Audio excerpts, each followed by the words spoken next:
Hi, I'm David Jennings. I'm here to talk to you today on 5 tips on how to lead early childhood faith classes.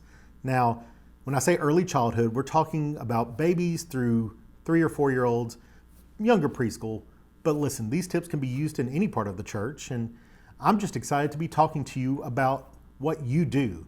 It is of immense importance that we reach kids at such an early age. And so I'm very thankful that you are serving these little ones. Thank you for what you do. Let's begin. Tip 1, utilize your curriculum. Okay, it sounds obvious to some, you got a game plan, use it, but a lot of times volunteers will see all the prep work needed and look at their kids and be like, that's too much for too little. Listen, if we're gonna start making a game plan and just using it when the kid reaches 3 years old, we're starting 3 years too late. And most curriculum out there today has pages to help you prepare your own heart. Use it. You can't pass on what you don't have. And it shows parents you have a plan. It helps keep things changing. A lot of times teachers get stuck in a rut teaching the way they learn best. This way, using curriculum, it helps you teach in different learning styles. And listen, if you don't have a curriculum, that's okay. Consider what the elementary kids are covering and then putting some time and work into it. Try to put it in a way that toddlers can understand, or pray over it with the babies. And now listen, you may be a small church. You might be watching this and saying, hey, I am the preschool ministry. It's just me. We don't have curriculum. We don't even have a volunteer base. It's just me. First of all, a huge thank you for what you do. May I suggest a resource that could help you? Lifeway.com/LOBL, or just search Lifeway Ages and Stages.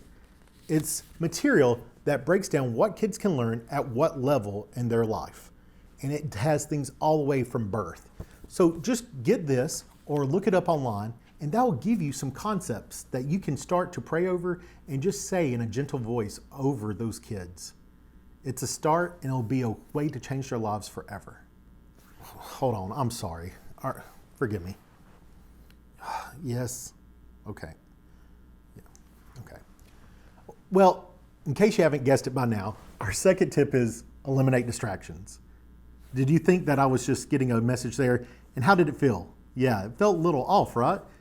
Well, our kids notice this. When you're on your phone while you're watching kids and babysitting them, that's what it feels like. But if you put the phone away, you're doing more than just babysitting. You're loving on them. You're making that connection, and parents will notice. So eliminate distractions and be mindful of what you do and how you say what words you say. Tip number 3, partnering with parents. Parents today know that preschool ministry is important. They just don't know how to do it at home. Do this.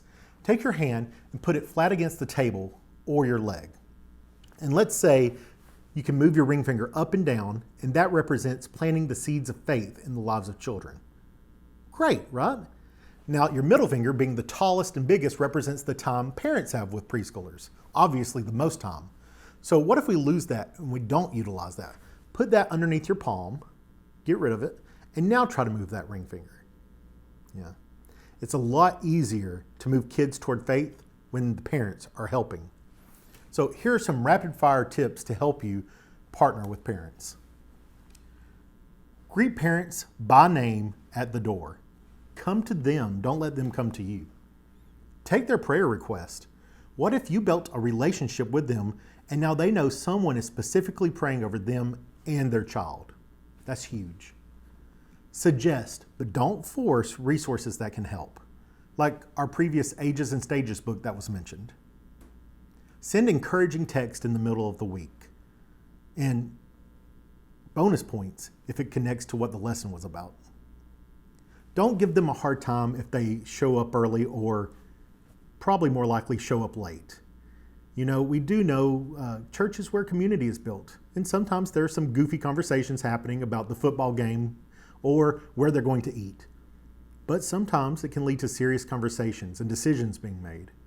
So when they show up 5 or 10 minutes late, have a smile on your face. It's okay. This is life-changing things that we could be dealing with.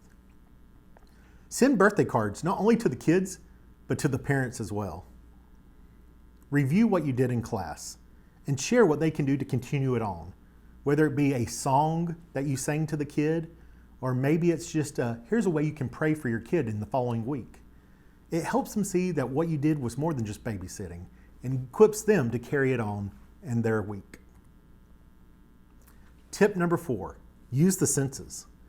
As brains grow, we can use all the senses God created to help us instill faith in these little ones. Let's look at some examples of how you can incorporate this in your time with the kiddos. First, hearing. Repetition is key. The easiest way to do this is through music. So much developmental growth can occur when you use music. Playing in the background or sung as the babies fall asleep. Use music to help you repeat key points. Sing. Show kids the Bible. Get a physical Bible out and let them see it. Let them look outside of the window and look at different things that we can thank God for. Next, hearing. Repetition is key. Tasting. When it's time for bottle or snack, pray over the snack. Taste and see that the Lord is good. Hearing. Repetition is key. Touching. Allow for hands-on experiences. Do lessons that will have them pounding and moving all around.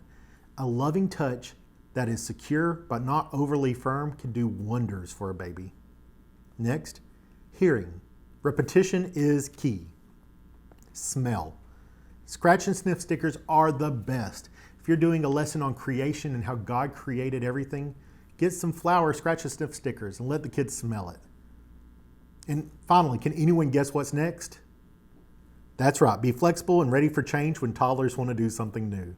Yeah, you might have a song planned, hearing, repetition is key, but then the baby decides it's time for a snack and the toddler walks over because he wants to look out the window.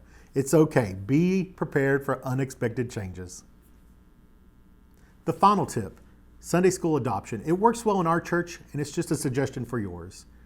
Make sure your leaders are okay with it, but find a life group or Sunday school that will adopt your specific class. Maybe it would be the class you're in if you weren't serving on a consistent basis. Or maybe it's an older adult Sunday school class that members think their time has come and gone and they can't commit to serving each and every week. Here's the 3 things we ask our Sunday school adoption teams to do. 1, send a helper each week to come and be an extra set of hands. And if you don't need it, then they can at least come and pray over the kids. 2, have them commit to praying for each family by name each week. And 3, to be ready for request.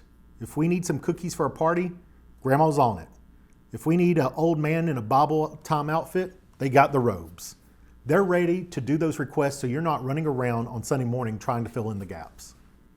Think about it from the standpoint of a parent. I bring my kid into a safe environment. I know that I'm being loved and equipped and prayed for. I know my child is being loved and prayed for. And now I know I have a generation above me who is loving on me and supporting me as well and my child. That's huge. That's a win-win. And I guarantee you, once you see these people who would never normally serve each and every week, and they see what a difference it makes, you're going to see more of them in your nursery in the following weeks. So those are just some quick little tips for you on how you can do early childhood education when it comes to faith. We're going to leave you with some questions to ponder. Thank you for watching.